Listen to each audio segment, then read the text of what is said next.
whoever says the exam has leaked, show us the paper the day before.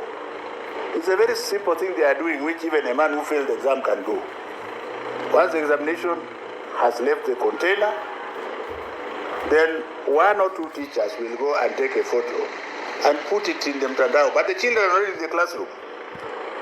So now that we have stopped phones from going into classes, if you are stupid, continue to do so. And I want to warn here, ladies and gentlemen, I have a choice. My choice is to remain a cabinet secretary until tomorrow. If you choose to put your career online, we shall punish the children and we shall punish the teachers. Just wait and see. It's not a joke anymore. Because I think it is a criminal offense to confuse a youngster who is very intelligent. You want to send things in a phone when he's already inside and thinking. So those who are bold enough, who are doing so, who have already taken money from these people, must be prepared to face the consequences which are coming. I'm talking very firmly because there are some we have already caught.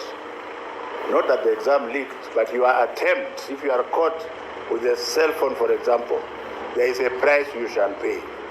And it is not a very sweet price. So if you are bold enough to try, go ahead and try. Even this morning, perhaps they tried. Tomorrow, if you like, you can try. And we shall catch you.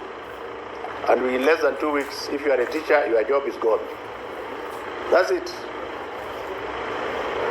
We must not forget the 100% transition in line with the government's 100% transition. But all these children, the 1,214,031, all of them will transit to high school.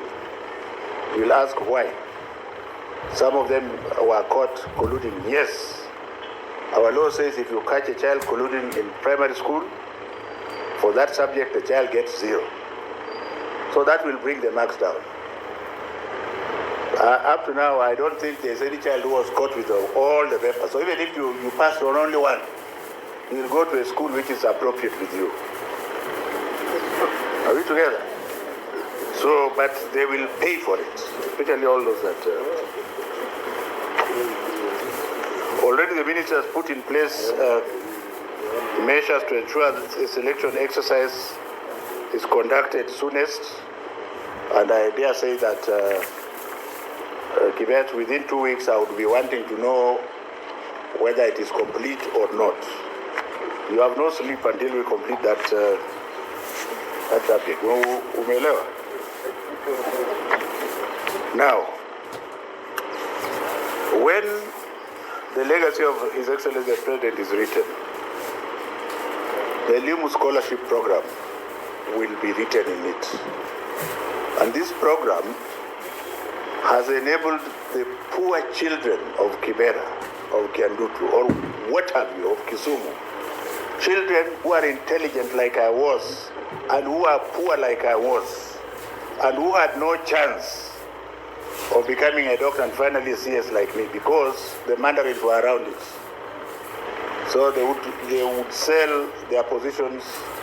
If you are taken in alliance, people with money through collusion will buy your place and allow you to go to a high school near your area. We want to thank His Excellency the President for his wisdom, that as we speak now, there are 18,000 children whose scholarships are for the 4 years, starting from 2019. And this means that those poor will also raise their families, because when they rise, they will rise with their families. And because of that, the President has very gladly agreed this morning that we continue with another 9,000 beneficiaries this year. And so I am going to state here that we should look for James Mwangi and we start. And I will not be in my office, I will be with them. I want to be sure that it is that child who requires that scholarship that gets it. Because I am the best example. Are we together here? And I think, despite all the politics, let us give to Caesar what belongs to him. Because Because originally that scholarship was supposed to be meant for other people only. His Excellency the President called me and said, no, go and look for the urban poor children. There are many children who are poor in the urban area. And I found very many of them. As far as irregularities are concerned, usually this primary school exam does not have too many irregularities because it's not high stakes. This time round, we had 320 candidates who are attempting to collude in 7 examination centers. There will be a price to pay by each of those 320 candidates, and the exam administrators in those 7 centers are going to be severely admonished in the usual manner. Dr. Macharia, it is over to you. If there's anyone that belongs to Interior, ile mtu iko wapi? Yeah, I've forgotten your name. Mr. Mukwe, we shall hand over to you. So within the next 2 weeks or so, you will be hearing what has been done as far as primary school is concerned. Of the details, 1.2 million candidates in 28,313 centers.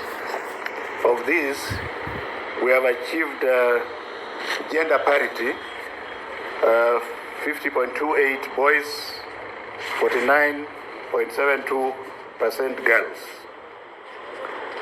So basically comparable to last year's.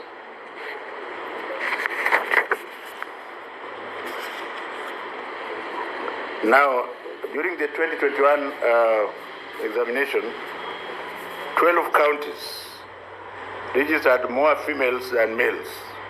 Very strange. Mombasa, Meru, Isiolo, Tharaka Nithi, Nairobi, Uasin Gishu, Busia, Bungoma, Kakamega, Vihiga, Kisumu, and Siaya.